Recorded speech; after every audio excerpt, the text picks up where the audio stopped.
What is up, my YouTube family? Welcome back to my channel. If this is your first time here, then it's just welcome to my channel and not welcome back. You can go ahead and hit that subscribe button because you will not be disappointed unless, of course, you know that taste level is a little lacking. I don't know what to tell you if that's the case. Everyone else, hi, welcome back. Y'all, I appreciate y'all so much for continuing to ride with me with this change. Overwhelmingly, the response was very much, girl, we support you. We still here. A couple of y'all said y'all gonna miss the makeup. Y'all want the makeup. If you really just really need that aspect, I want to recommend True Crime Ken. She's still doing makeup and murder over there. I'm just saying.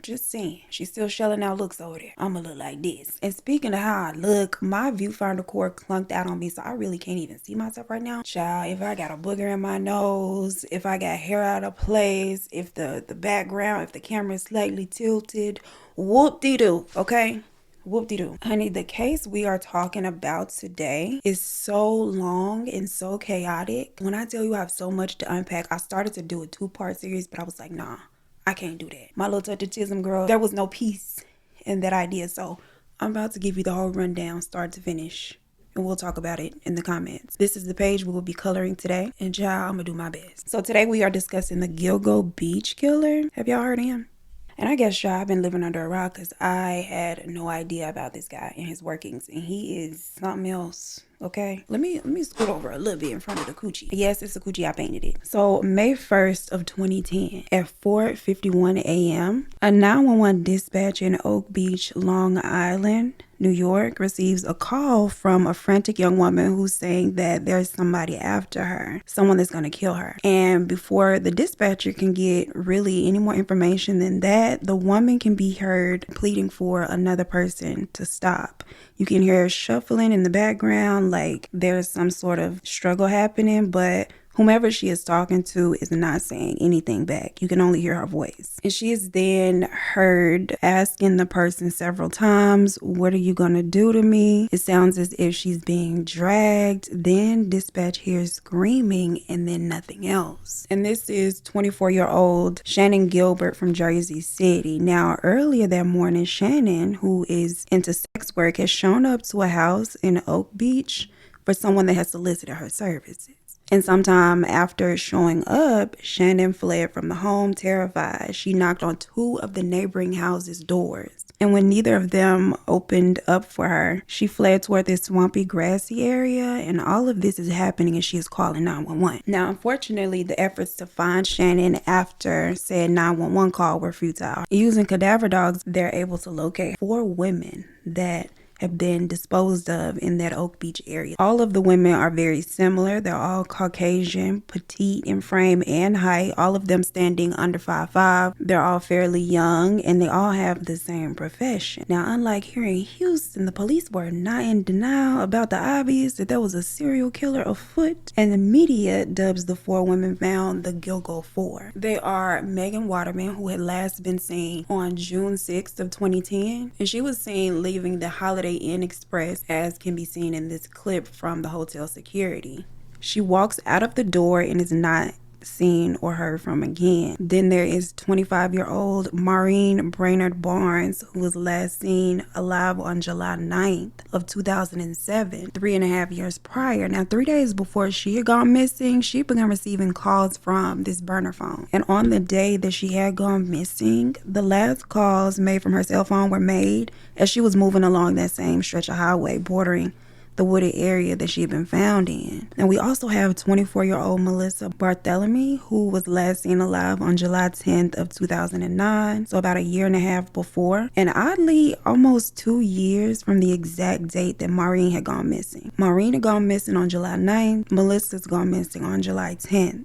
Now, a week before she had gone missing, she too started receiving phone calls from a burner phone, and on the day that Melissa was last seen, that burner phone had traveled from the Massapequa Park area near that beach area to Midtown Manhattan. Then Melissa's phone traveled from Midtown Manhattan to Massapequa Park. Hours later, 1:43 a.m., which is technically the next day, her cell phone pings again off of a tower in Massapequa Park still. Now, days after Melissa's disappearing, her 16-year-old sister begins receiving calls and texts from Melissa's cell phone, but it is not Melissa. It's a man who taunts her about her sister's disappearance. In the call, he asks, "Is this Melissa's little sister?" She says yes, and he replied, "Do you know what your sister is doing? She's a whore." The sister is of course freaked out by the call. Who wouldn't be, because that's weird, but it is just the first of a series of calls and texts like this that go on for weeks. She begins keeping a log of the calls, and here's one that he made to her on August 26th of 2009 at 11:35 a.m. where he asked her, "Have you figured out who this is?" She said, "No. Where's my sister?" He then asks, "Are you going to be a whore like your sister now?" And she gives him the same response as before. "No, where's my sister?" He then says, "She's dead. I killed her." Now in the calls, the sister said whether he sounded calm or angry, because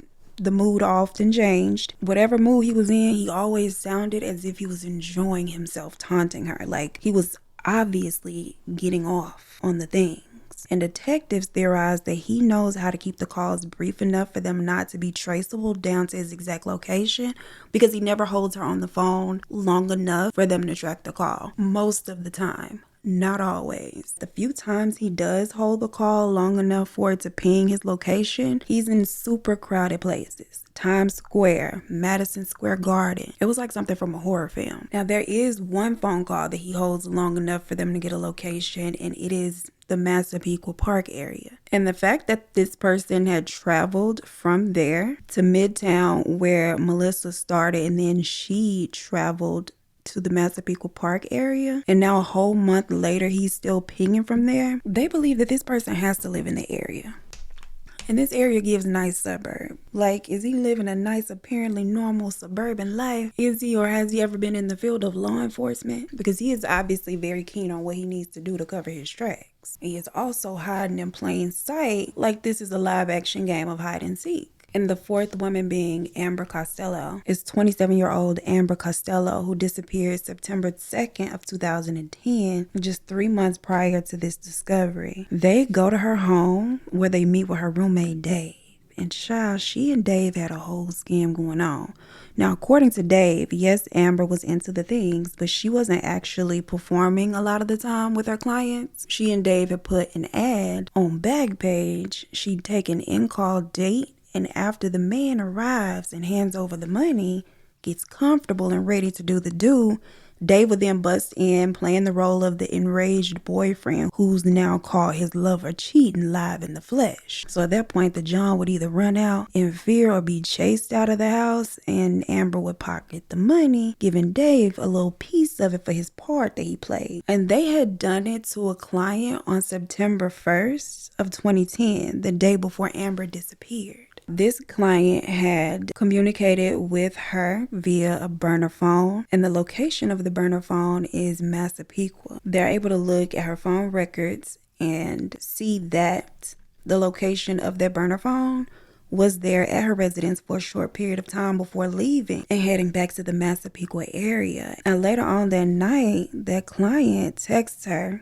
"That wasn't so nice. Do I get a credit for next time?" And the text was sent from a burner phone that was located in the Massapequa Park area, which is not at all far from Amber's house. According to Dave, he was very persistent about getting what he paid for and his money not being wasted. He continued to text her all throughout the night. He was texting her the following day. The calls and texts that Amber was receiving were pinging off a tower in Midtown. So these two areas, Massapequa Park and Midtown, they keep coming up on the radar. Dave says that he was relentless in his pursuit to convince Amber to make it right. So that evening, after him hitting her up all day, she decides to give in, leaves home telling Dave that she was gonna go see him, and she never returned.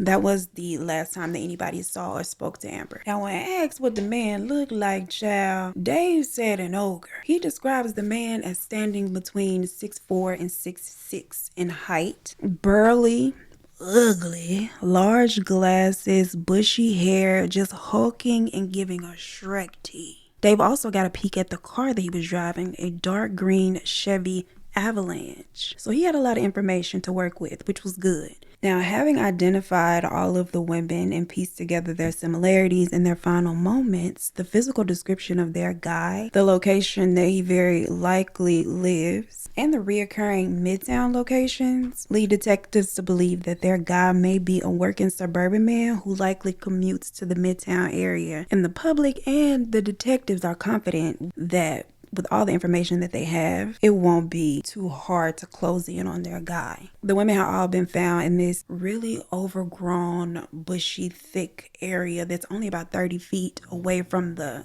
highway. All 4 women were unclothed completely. They were each bound tightly at their upper body, either their heads or at their chests, and then bound again across their legs. They have found these 4 women, and still there is no sign of Shannon Gilbert, who they actually set out to find in the first place. 3 of the 4 women were also wrapped in burlap, and they were all bruised. Between the 4 women, they find a total of 5 hairs. Hairs that do not belong to any of them, and these hairs have been affected by the elements so bad that they weren't able to undergo traditional DNA analysis, which was not as advanced as it is today. All they could really tell is that they don't belong to any of these women, and that 4 of the hairs are female, and 1 of the hairs are from a male, all of whom are Caucasian. And child, the NYPD is no stranger to the workings of a serial killer. Many of them had spawned in New York and were active during, before, and after this time. And unfortunately for them, their person had not done a sloppy job and didn't make any grave mistakes, so they had only left behind the hair, child, in shambles. Now, because all of the women were into sex work, and we know how historically the police have treated these cases, a reporter points this out and asks, how did these women's chosen profession affect an investigation? And a now retired NYPD officer had this to say, quote, "I'll be very frank about it. Will it get the exact same amount of close attention and manpower that, say, a missing school teacher in Central Park might get? No. The reality is they will not. Let's face it, they have sex with strangers for money." Child just said this in front of a camera with a microphone in his face where everybody can hear. So of course their families are livid and disheartened hearing this, and they were all very present in the media as well, reminding people that these women had families. Some of them were mothers, they had loved ones, like they were valued and mattered. And despite not getting anywhere fast, detectives said that they were working very hard to actually solve this, and that things like this just take time. Now, when election time rolls around, a new chief of police, James Burke, is brought in, and well, child, a lot changes about the investigation. They said James, aka Jimmy, had some demons.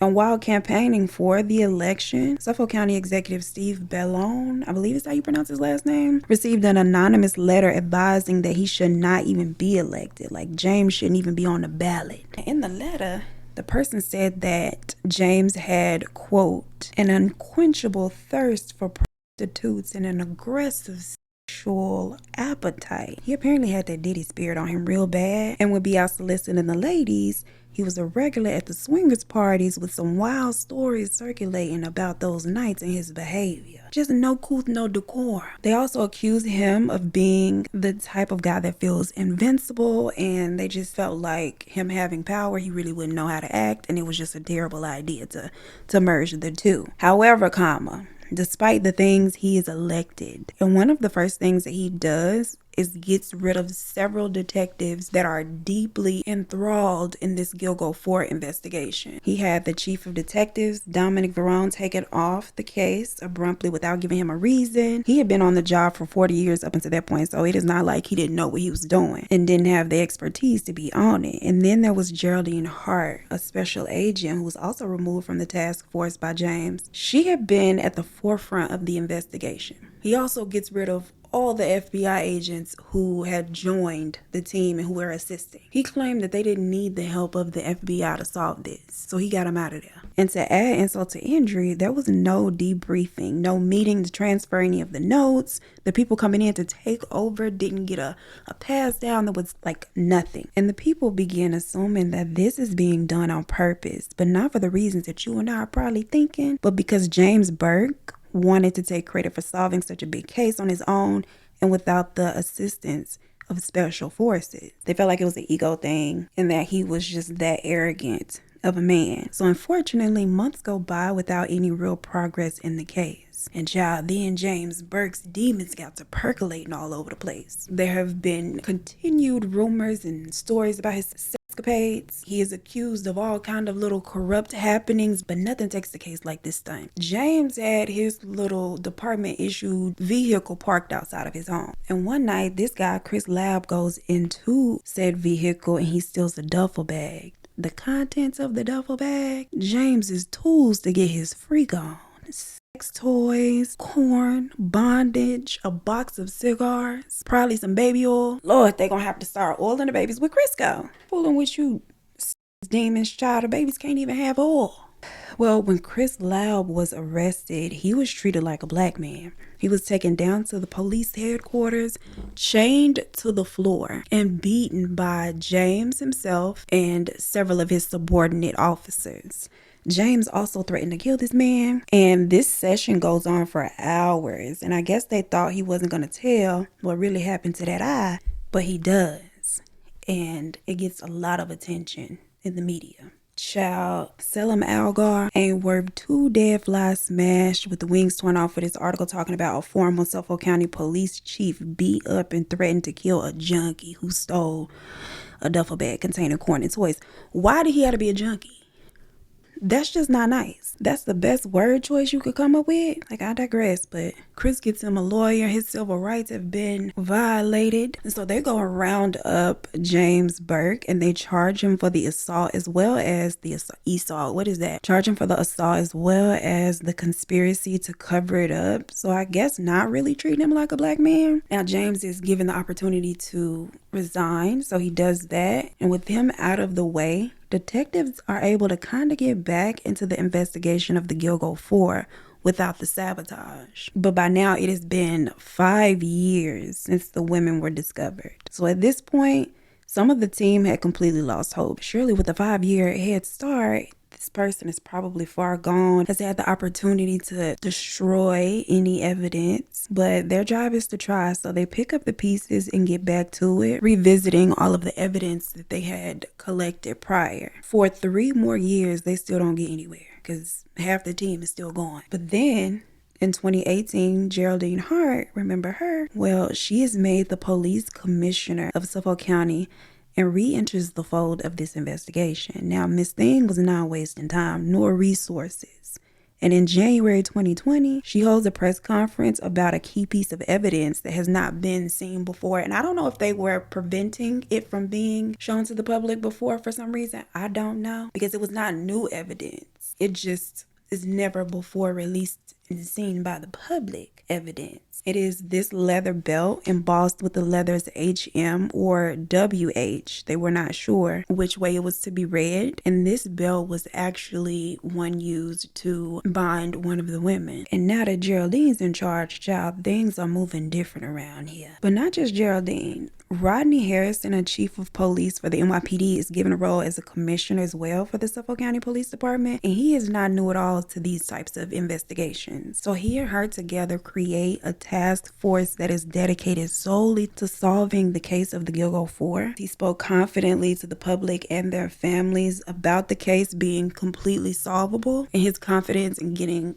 everyone answers. They run a list of every vehicle matching the make, model, and color of the one Dave described to the police that is registered in the Massapequa and surrounding areas. They expected a list, but it turns out that there was just one, and it was registered at 105 First Avenue, Massapequa Park, New York, a residence just about 2 blocks away from the police station. So now, 13 years after the discovery date, they finally have a suspect. And remember those hairs that they couldn't do anything with back in the day? Well, now in 2023, DNA technology is a lot more advanced. And they would like to test this person's DNA against the DNA that they found at the crime scene, but they don't just go tapping their suspected guy on the shoulder asking him for a sample. They decide to get real slick and real crafty about it. So they go to the house posing as sanitation workers and take a few discarded bottles to do DNA swabs on them. Child, the house was unkept. They had trash all outside. It wasn't a hard thing to do. The hardest part of the situation probably was getting them little outfits from the sanitation company. They also start surveilling the man that lives there and who also happens to work in Midtown. So they have a car across the street watching him at home, and they have one across the street watching him from his place of business, where he works. One day, they see him, this is him, walking out of the building. He had a little pizza box in hand, and he discards the pizza box in the public trash. And as soon as he is out of sight, they go grab it. Now, he looked like he would eat the crust and just every crumb, but apparently he's not a crust guy. The crust is still there, and so is a napkin. They swab it, collect his crummy little fingerprints from the box itself. Child, this is my kind of detective work. Just dramatic and chaotic, but whatever works, you know? All they need is for this pizza crust to come back as a match to that hair that they found at the crime scene, and it's a pretty solid case. In the meantime, though, subpoenas are issued, and they are granted a search of his personal cell phone records, looking for some connection between that and the burner phones that were used to contact these women. Now, in total, they find 7 different burner phones making contact with his personal cell phone. And some of these cell phones were, in fact, the burner phones used to contact the women. Not only that, each date and time the burner phone pinged off of a tower from a location to contact them, so did his personal cell phone in very close proximity. They are already confident that this is their person. Then the DNA results come back from the pizza box, and it is a match to the DNA found at the scene. July 13th, 2023, after 12 long years and a solid year of this special task force investigating, they finally are able to name and arrest the GilgoBeach killer. Here he is with his potbelly child walking down 5th Avenue and the officers surrounding him. And here's his mugshot. It do give Olga, child, no shade. Now, one of the lead detectives on that case said that he drove past that house over a dozen times. The man was right underneath their noses, right around the corner. And they were right about him appearing to be your average working man. Rex Heuermann is a 59-year-old architect that has lived in that little house his entire life. It was his childhood home. Rex is also a father and a husband whose family has also been living there in their house with him. And according to his wife, Asa, she knew nothing, and there is nothing to know because her husband didn't do any of the things. Here's her words from her very own mouth. My husband was home here. He's a family man. They're telling me that he's been soliciting sex from sex workers. What? I don't have sex with my husband?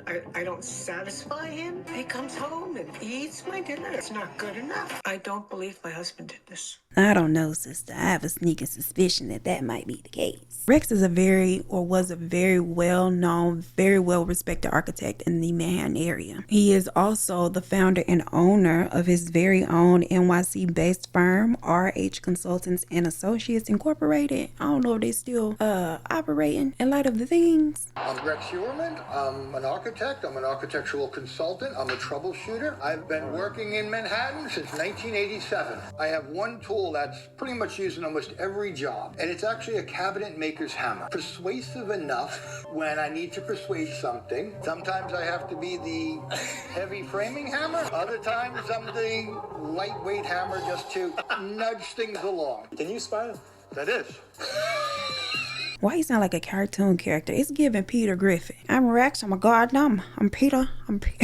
I'm Peter Griffin. I hate it here because I have no sense. I'm so sorry. I'm Peter Griffin. Rex Heuermann. I can't do it, but he just sounds like Peter Griffin. This man worked very close to Penn State and took the train every day, sitting next to y'all, riding from Massapequa Park to Midtown, just back and forth. So they picked him up right outside of his place of business, and his family is at home wondering where he is. I guess he didn't use that one free phone call to contact them, because Asa said at around 11 p.m. she was really getting worried, like, where is my husband and why hasn't he come home? Why is he not answering the calls or any of the things? The FBI showed up later on that night banging on their door, and they asked Asa, do you know why we're here? And her guess is my husband's guns. Then they ask if she's heard about the murders on GilgoBeach, and she said that she's heard of them, but she didn't know anything. And the female agent that is speaking with her says your husband knows all about it. Now, their daughter, Victoria, is also home at the time. I'm not sure of her age, but she's not a minor. She's an adult. She was actually working for her father's firm at the time. She was at work that day. I don't know how she didn't see.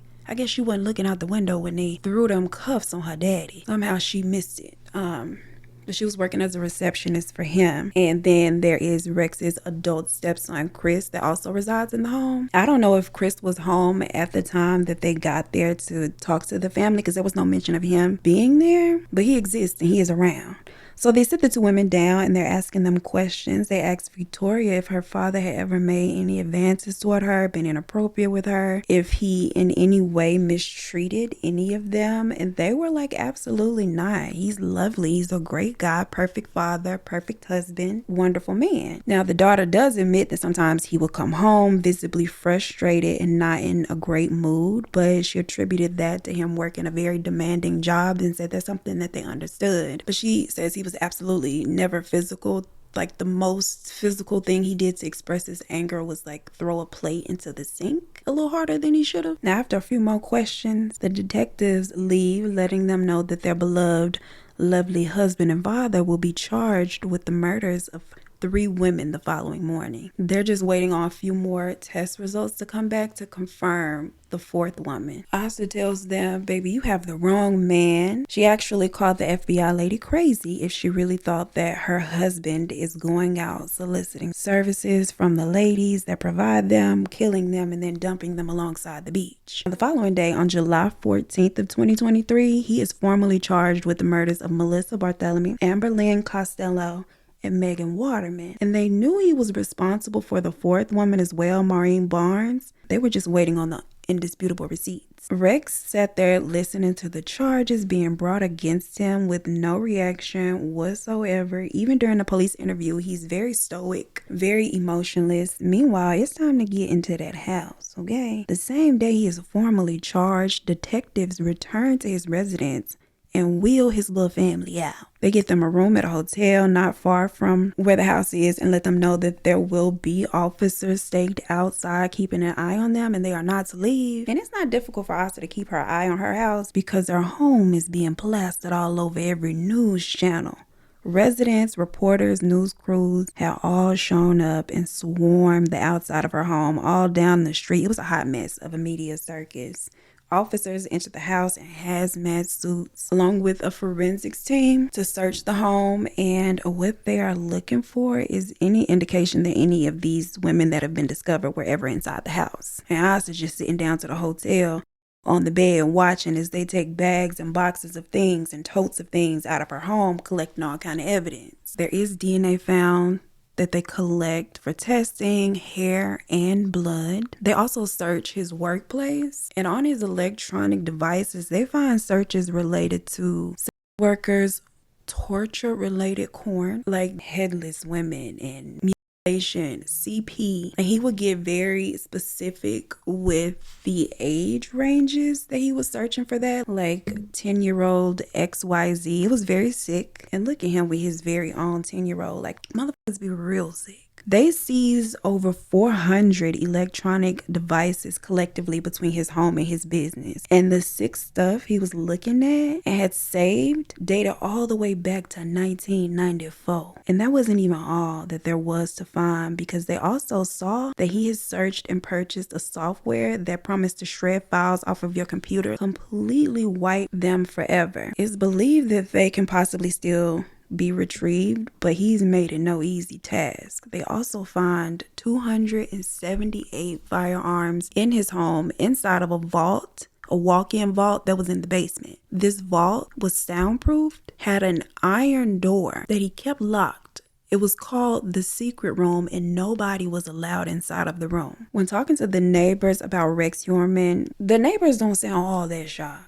Okay, someone said his house looked like a house of horrors. It didn't look like any of the other houses on the block, which everyone thought was ironic with him being an architect. It just, child of math wasn't mathing on that. Now, it is his childhood home that he had been passed down from his mother, so it's speculated that he never upgraded or changed anything because he wanted to keep it the exact same way it had been his entire childhood. Whatever. This neighbor said that he was a weird guy and that he was sure to keep him at arm's length. He had no desire to allow him close. None of them allowed their children to trick-or-treat at the house in the neighborhood because they said that he was just off-putting and strange, and it just looked spooky from the outside. The search of his house and his place of business takes a total of 13 days. So after it's completed and done, the family is allowed to return to the home. And the news was still messy, child, because here's a picture they took of Asa, however you say it, sitting on her porch with the dog. Child, free this dog. Then the reporters decided that they would try their little luck to get a little piece of an interview or a statement, and she was not having it, honey. Heuermann's wife and the suspect's adult stepson was seen crying on the front porch. We know that it's don't talk. Don't even say a word. Are you staying in the house? Please. Please be alone. That's none of your business. Hey, so we're not blaming you for anything. No, I don't care. We feel very bad, and we She was well on her Kanye, don't talk to me. You know how he is with the paparazzi. He's like, don't look at me, don't talk to me. Like, their little speech ain't good enough for his ears. It was definitely given that. She was pissed about the state that they had left her home in as well. Quiet as it's kept, it didn't look much better when they went in there. But I can imagine being upset about them completely pulling out an entire sink. Your husband shouldn't have been a killer. They completely dug out the backyard with one of those large claw machines. They went into the cement foundation of the home, into the walls, into the ceiling. She was outraged that they didn't deem it uninhabitable after what they had done and that they didn't offer any type of assistance to get it fixed. They also took their marital bed. Rex's family chooses wholeheartedly to stick beside him, which I didn't find that surprising. Here they are connecting their collect call. To accept this free call, press 1. Hello. How you doing? All right, how are you today? I'm doing great. Now that I've got you on the phone. Now, I'll give you a call and make sure you were okay today. All right. What'd you have for dinner? Oh, just a burger and some mashed potatoes. Oh, okay. Yeah, I'll be nothing ready tomorrow. I'll try to get out and take a walk. Uh-huh. Because I couldn't today because it was just uncoordinated. And I'm still seeing you on Friday. Yes, you are. Okay.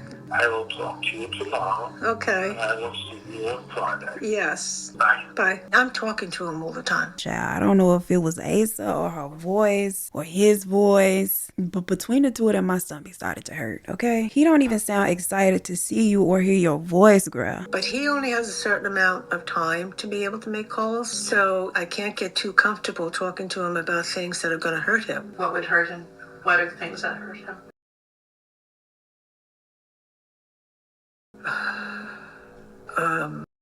Telling him that I love him. Girl, please. That will hurt him. And you either almost slipped up with that, I don't want to say something that will hurt him, or you playing in our face. I don't know. Because what you mean saying I love you? Girl, please. You know that wasn't what crossed your mind. That was not what you meant. I don't believe it. I digress for now. Oh, she just sickens me. If you watch this video, girl, you sicken me, gal. You sicken me. He and Asa have been married for 27 years and had known each other since they were in high school. So they're either two peas in a pod or she's a damn fool. And I don't know a person that could be that much of a fool if they tried. But I digress. Back to the mess. And it started with mess because back when they began dating, she was married with a son working at a 7-Eleven and Rex was in college. They became friends, she says, but things got messy and she ended up divorcing her husband and partnering up officially with Rex. She said she thought Rex was tall, handsome, and debonair. This is a picture of her standing outside of their house back in 1995. This is the same year she moved in. He had invited her to live with him. After they had effectively ended her marriage, she and her son Chris moved in with Rex. And then she immediately found out she was pregnant. Rex decides to propose to her. She said that she's been madly in love with that man since, and she plans to be forever. She said that Rex would have to look at her in the eye and tell her himself that he did these things for her to believe it. And that is literally the only way. She don't care what kind of evidence they got. Evidence doesn't matter. Now, when it comes time for him to enter his plea, he enters one of not guilty. And according to his lawyer, he sobbed, saying, "I did not do this." His wife lets it be known that she is his biggest fan, basically, and she and her family are standing with him. And then 7 days after his arrest, news hits that she has filed for divorce. But it was not to distance herself from a monster. It was her protecting their assets. He signs over their marital home to her, making her the sole owner of it. They work out all of their other assets, and she continues to show up to court in support of him. And child, people were out there petitioning for her to be locked up too. She sat in court smiling at him anytime they made eye contact. She was just riding for her man, her horrible, disgusting, despicable man. During the investigation, it comes out that July 10th of 2009, when Melissa went missing, Asa and the kids were on a 5-week vacation in Iceland, where she's originally from, to visit family. Asa said that he called her and said, quote, "I made a big mess, but I cleaned it up and I have a surprise for you to see when you get home." The surprise was that he had completely remodeled their bathroom. Now, Asa said this was typical of him to have construction projects while they were away on vacation, but she didn't think that this was odd at all. She said that she thought it made sense to do any home renovations when the least amount of people that live there would be there and out of the way. The day after he made that call, he got on a flight to Iceland and surprised them. Detectives believe that during the first 4 weeks that his family were gone, he had captured Melissa, held her there in that bathroom for who knows how long, doing all kind of unspeakable things, and then gutted the bathroom and replaced all the tiles and the tub, discarded her, made that phone call to his wife, and then hopped on that flight just in case she was discovered right away. He'd be all the way in Iceland with an alibi. Melissa is the woman whose sister was taunted. Well, during that week he spent in Iceland with his family, the calls and the texts had stopped. They were happening before and continued to happen after he returned. And when Megan was last seen on June 6th of 2010, the following year, Asa and the kids were on another trip without their patriarch to Six Flags, Maryland. Look at her hollering with her mouth open. When asked why he was absent at this trip, Asa said he gets motion sickness and he's afraid of roller coasters. But she was not about to let that stop her from giving her children a great childhood vacation. She decided to get season passes and they went without him. When asked if they believe those are coincidences, his wife says yes. His daughter says that she didn't know. And Victoria might have a little sense, and maybe not enough to make a whole dollar or even half, but undeniably more than her mother. Now, come January of 2024, 6 months into him being behind bars awaiting trial, Rex is able to finally be indicted for the 4th woman in the Gilgo for Maureen Barnes. Y'all, I know it's been a long time ago now, but remember when I mentioned the 5 hairs found on the women? Those results come back as well. Of the 5, 1 belonged to Rex Heuermann, 3 belonged to his wife Asa, and 1 belonged to their daughter Victoria. And that is how they were able to indict him on Maureen's case, because she was the one that had the belt tied around her and the hair was stuck underneath the belt. Maureen had been last seen July 9th of 2007. And where was Asa and the kids then? On vacation. Coincidentally, according to Asa, they were on vacation in Atlantic City, New Jersey. So not far, just a couple hour drive. He stayed at home for a few days that detectives believed he used to abduct and dispose of Maureen. And then, just like he did with their Iceland trip, he joined them days after she had gone missing. His daughter Victoria's hair was also found on Amber Costello's body, and the hair found on Megan is the hair that matched Rex. Even with all of this, Asa says the allegations are BS. And you know what? They didn't ask Victoria for her DNA either. I don't know if it's just how this state or this police department gets down. They're not asking for your DNA. They had an undercover officer follow her on the train. Here she is sitting on the train drinking a beverage. And as soon as she tossed it in the trash, they scooped it out for testing. Then they had the audacity to show her the pictures of her drinking it from the can and them collecting it like, this you? Now, I do feel bad for his daughter Victoria, though, because she has since said in an interview that she was only 10 and like 12 at the time. And although she didn't witness anything incriminating, it doesn't mean that it didn't happen. She said that she recognizes there's a possibility that he did do these things. She just feels she doesn't know for certain yet. And I think that's just her not being ready to know. I'm willing to give her a little piece of grace. I ain't got no grace for Asa. I'm willing to give Victoria grace. Because if you knew your daddy all your life as this smiling family man and you found all this out, that's a big something to process.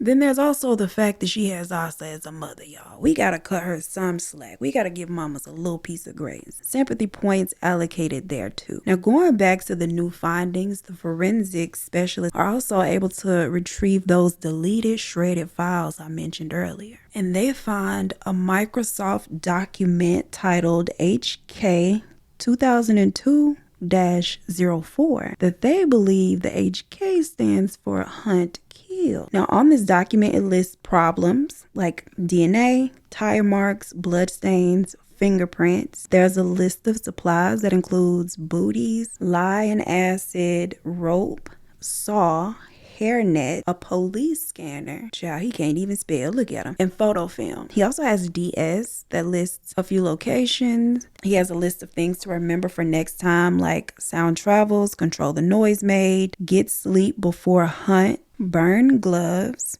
and increase playtime.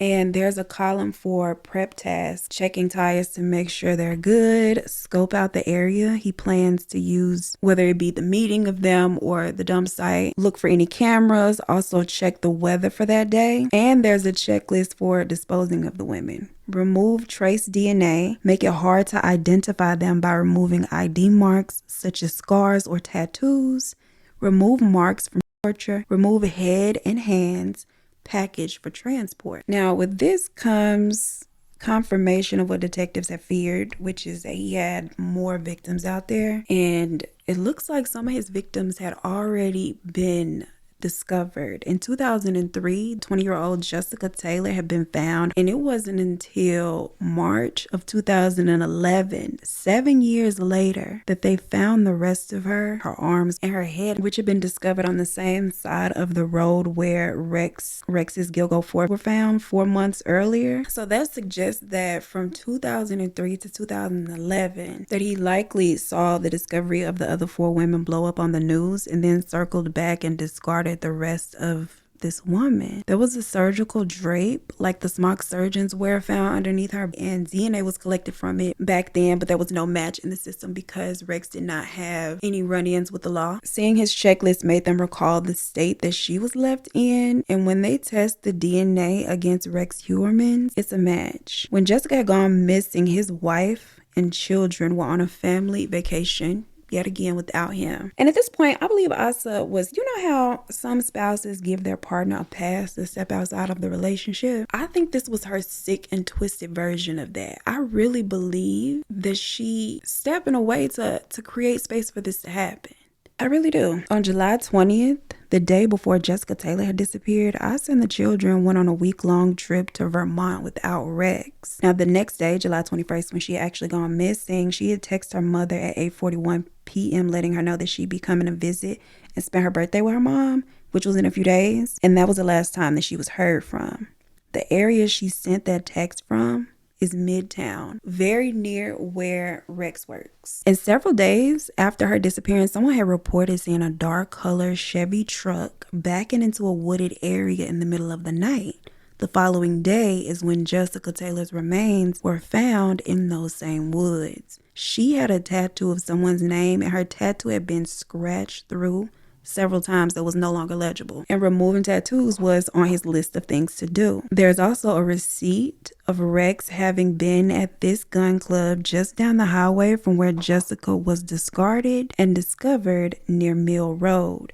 Now, Mill Road is also listed on that document under a column titled DS that they believe to be an acronym for dump sites. And Jessica is not the only unsolved case that rings a bell when they find this document. 28-year-old Sandra Costello discovered in Long Island in November of 1993, and this predates everybody, even his relationship with Asa. He had recreated that morbid corn he was into. He had recreated with Jessica, like he had posed her and done to her what was done in the videos and images he had saved on his computer. Both of these women were also into work. They were also very short women like the others, and both were last seen very close to where he worked. Baby girl is hit with 2 more charges, and they do yet another nasty little clean sweep of his home. Asa is pissed. They come in for round 2. She still ain't got it together from round 1. And with how different his MO is between his earliest victims and later, they feel like he could have who knows how many others out there.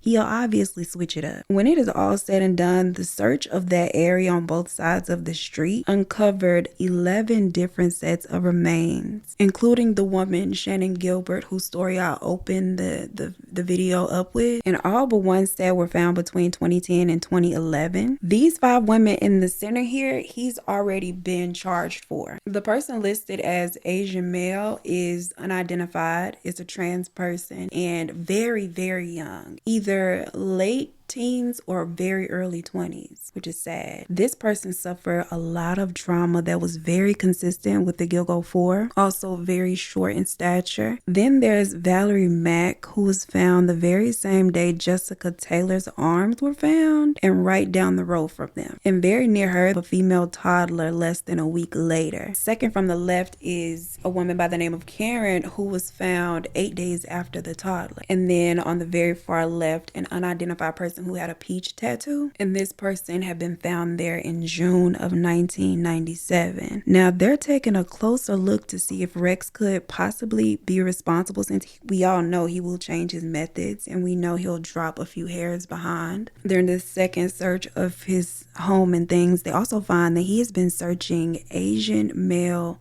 twink around the time that the unidentified Asian person was found. And child, here's the Urban Dictionary's definition of a twink if you are unfamiliar with the things. Rex is denied every request for a bail, as he should be. Just take him out and shoot him, child. December 17th of 2024, now 17 months into his arrest, news breaks Valerie Mack is now being able to be linked to him, so he is charged accordingly. She was of the same profession and was last seen the year 2000 in Manhattan. Now she brings his total confirmed count to 7, not even including Shannon Gilbert. Now it is believed very strongly that he is responsible. She was into the same profession. She was very small frame, contacted from the burner phone. Like, all of these things are in line with his confirmed victims, but unfortunately there's not been DNA that has undoubtedly linked him to her. Because the investigation is technically still ongoing, I can't tell you exactly how it ends. He is yet to go to trial. They have not even given this man a trial date yet. He is currently locked up in a 10x6 cell that is monitored 24 hours a day, 7 days a week. And there have been a number of family members with loved ones that have disappeared near the area, some close to a property that he and his brother owned in Jersey, where he had taken that avalanche and left it. They did search that property as well. There are also victims whose cases have not been solved, whose family members believe that their case is similar enough to believe that he was responsible. There is also a woman who said that she was about 12 when she last saw her mother, and she said that she undoubtedly last saw her mother with Rex Heuermann. And you know, children know Shrek when they see him, so I believe her. Women in the Vegas area that they believe that he could possibly have ties to, all of these women in question fit his victim profile. All of them very petite, ranging in heights from 4'9" to 5'5", which when you think about his height, which detectives in his paperwork say is 6'4", that's a big difference. Like, this man, child, just disgusting, just throwing his weight around. Everything has to be looked into, and the detectives have held a press conference saying that despite what anyone else has said, i.e. that old retired police officer, they're treating this investigation like any other, not any less because of the women's lifestyles, which is good to hear. Now, Asa has not been hit with any charges ever, and a detective did say that at this point they're looking at her as a victim of his too, and not in the same sense whatsoever, but they believe that he chose someone that was emotionally damaged and mentally slow enough to allow him to do the things, to turn a blind eye and a deaf ear, to enable him, whether directly or indirectly, and have the blind loyalty to him that she has had, his puppy dog. Whether this means something to you, I'm just gonna put it out there. You make your own thoughts and opinions. They say because Asa was orphaned very young, she had a brother. Her brother got adopted in Iceland, where she was from, and she got adopted to the U.S. And just like that, experience of her having been an orphan makes sense that she would latch on to somebody like, and then he saved her from her first marriage. She said that her first husband wasn't as nice, and then he like provided her this nice life after she left her first husband, took her son in, and so that's why she probably has this mental like blind loyalty to him. Let me know your thoughts. Now, they don't believe at all that she was oblivious to everything, but they don't think that she's dealing with a full deck either. And I just know it's some aces and kings missing out that deck. Vital cards, you know? Somebody taught her the word circumstantial, and she said that that is all the evidence is. And as of earlier this year, I also was in the process of selling the house and had plans of moving down south. Oh my God, this motherfucker might be around here, girl. Don't you try it, okay? Don't catch me in HEB. But she still is in full support of her husband and plans to return to New York for his trial and be there every step of the way, every day. His daughter Victoria, most recently, Victoria publicly stated that she now believes her father is likely the GilgoBeach killer, given all of the evidence she said that she has been made aware of in the last couple months. And Chris is still following his mama around, parroting her ridiculous sentiments. As for James Burke here, in 2016, he ended up taking a plea deal for what he did to Chris Laub, who stole his naughty bag. He got sentenced to 46 months in federal prison and 3 years of probation. He only served part of his sentence, though, because he was released in 2018 and completed his sentence in 2019. Now, he has never been able to be linked directly to the GilgoBeach murders, any of the women, or Rex Heuermann. But the belief is that because he felt his way about the girls, he was soliciting the girls, he had some deviant behaviors, it is believed that he either helped Rex, participated like directly, or he helped him by throwing the investigation off, firing people, getting them out of the way, and just sabotaging it. Whether he knew him personally or he just supported the things, we don't know, but it has not been able to be proven that they had a relationship. Now, in 2023, he was arrested for public lewdness and unlawful solicitation, still keeping the girls' lights on, but acting a fool in the process. He allegedly flashed a park ranger at Vietnam Veterans Memorial Park. Child, just a sleazeball. And that is pretty much a summary of all the things that we know about the GilgoBeach killer and his antics. And I really believe James Burke had more to do with it than just like supportive sabotage and turning a blind eye. I don't know. I feel like they need to look more into him as if they hadn't. They already have. What am I talking about? I will keep you guys updated on this case accordingly. And I feel like if I went to anybody's trial, I would like to go to this one. Honestly, I have not gone to a trial, but I don't know if I could stomach the